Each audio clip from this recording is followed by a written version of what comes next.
ये मेरी गारंटी है आपको कि अगर आपने अपनी लाइफ में कभी भी बेकिंग नहीं की तो आई एम श्योर इस रेसिपी को वॉच करने के बाद आप इसको लाजमी ट्राई करेंगे, क्योंकि आपके बहाने सारे हो गए हैं ख़त्म। आपके पास मेजरिंग स्केल नहीं है, कोई मसला नहीं है। मेजरिंग कप्स नहीं है तो भी कोई मसला नहीं है। घर के नॉर्मल कप्स सबके पास होते हैं, तो ये रेसिपी ट्राई कर सकते हैं। इतनी सॉफ्ट, इतनी डिलीशियस और मुंह में घुल जाने वाली ये रेसिपी है कि अगर आप इसको एक दफ़ा ट्राई करेंगे, एक दफ़ा बनाएंगे तो बार बार बनाएंगे, क्योंकि फर्स्ट अटेम्प्ट में ही ये इतनी शानदार रेसिपी बनने वाली है। मेरी तमाम रेसिपी डिटेल से बनाई है। तो चलिए चलते हैं और इसको बनाते हैं। तो 2 अंडे ले लिए और ले लिया है थोड़ा सा चॉकलेट एसेंस, और अगर आपके पास चॉकलेट एसेंस नहीं है तो वनीला एसेंस भी ले सकते हैं, और अगर वनीला एसेंस भी नहीं है तो थोड़ा सा इलायची का पाउडर भी डाल सकते हैं। थोड़ा सा इसको बीट कर देंगे और ताकि ये थोड़ा सा फ्लफी हो जाए तो इसमें डाल देंगे 1/3 कप शुगर। अगर आपके पास अब ये कप नहीं है तो आपने घर का नॉर्मल कप ले लेना है और उसमें से आपने 2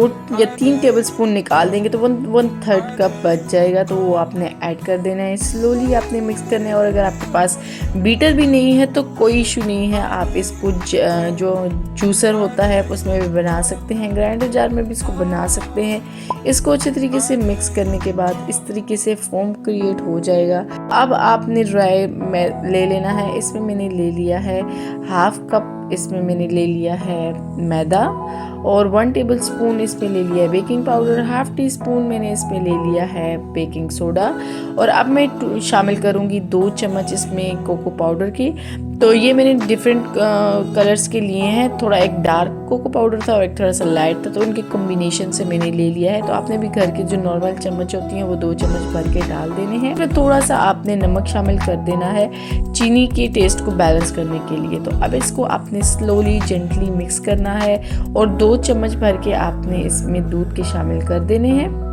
याद रहे कि दूध ठंडा नहीं होना चाहिए, फ्रिज की कोई भी चीज़ आपने यूज़ नहीं करनी। मैंने एक टिन को लाइन अप कर लिया था। अब इसमें मैंने पेपर लगा दिया है, नॉर्मल घर का ही पेपर लगाया है, और इसमें सारे का सारा बैटर डाल के इसको अच्छे तरीके से स्प्रेड कर देना है। स्क्वायर टिन में जब भी आप डालते हैं तो उसके कॉर्नर्स को हमेशा फिल किया करें, फिर वो साइड से नीचे हवा आता है। तो आपने इस तरह से करना है कि साइड पे बैटर डाल देना है। मैंने इसको ओवन में बेक किया है, आप सिंपली इसको कढ़ाई में भी बेक कर सकते हैं, पतीले में भी बेक कर सकते हैं। तो अब इसकी फ्रॉस्टिंग रेडी करते हैं, जिसके लिए मैंने ले लिया है 1 कप विपिंग क्रीम, और उसमें मैंने शामिल कर दिया है 1 चम्मच उसी तरीके से डार्क कोको पाउडर का।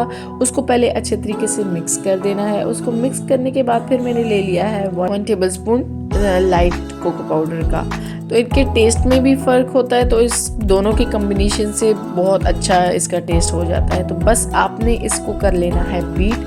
आपने ये याद रहे कि पहले ही कोको पाउडर डालने हैं, अगर आप बाद में डालेंगे तो उसके लम्स बन जाएंगे, वो किसी तरफ से मिक्स होगा और किसी तरफ से नहीं होगा। तो आपने पहले उसको मिक्स करके उसके बाद आपने क्रीम को बीट करना है। तो ये देखिए हमारी क्रीम भी रेडी हो चुकी है, केक भी बेक हो चुका है। तो चलिए चलते हैं और करते हैं इसको डीमोल्ड। सबसे पहले आपने नाइफ की मदद से इसकी साइड्स को सेपरेट कर लेना है और आपने इसको डीमोल्ड कर लेना है। अब उसके बाद हम इसकी लेयरिंग कर लेंगे, और ये काम आपने थोड़ा जब ठंडा हो जाए तभी करना है। तो लेयरिंग मैंने इसकी कर ली है। अब चलिए चलते हैं और करते हैं इसकी फ्रॉस्टिंग।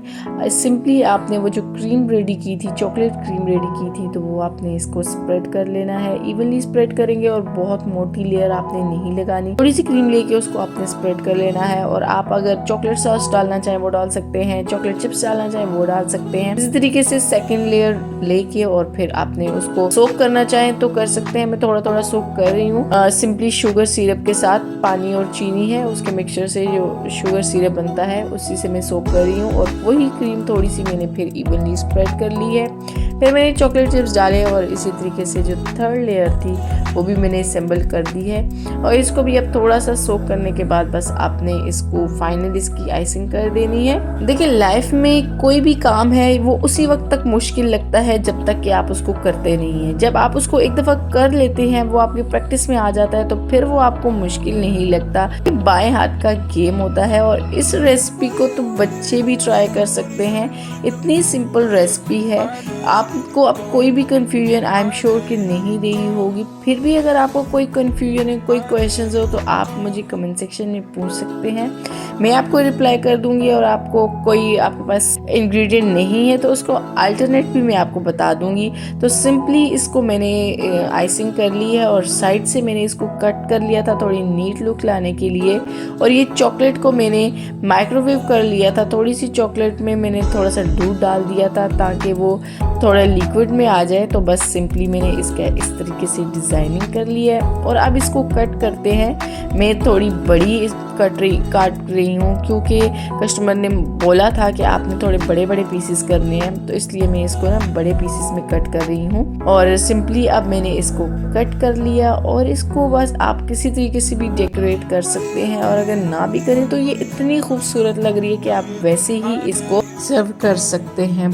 और बिफोर सर्विंग आपने इसको लाजमी 1 से 2 घंटे के लिए फ्रिज में रखना है। जब ये चिल हो जाती है तो इसका टेस्ट और इनहेंस हो जाता है। तो क्या कहा था मैंने कि ये रेसिपी बहुत ही सिंपल होने वाली है और टेस्ट तो इस कमाल का है। आप यकीन माने कि इतना ज़्यादा ज़बरदस्त इसका टेस्ट था, इतनी सॉफ्ट थी, इतनी मैं क्या बताऊं कि बहुत ही ज़बरदस्त था, बहुत यमी था। आपने इसको लाजमी ट्राई करना है। अगर फैमिली में आप अपनी वाह वाह कराना चाहते हैं तो ये रेसिपी तो आपने लाजमी बनानी है। और अगर एक दफ़ा आपने ये रेसिपी ट्राई कर ली, आपने और आपके बच्चों ने ये खा ली, तो हर वीकेंड पे आपको इसको लाजमी ट्राई करना पड़ेगा। ये मेरा आपसे दावा है। और for more such videos do subscribe my channel. Till then take care and अल्लाह हाफिज।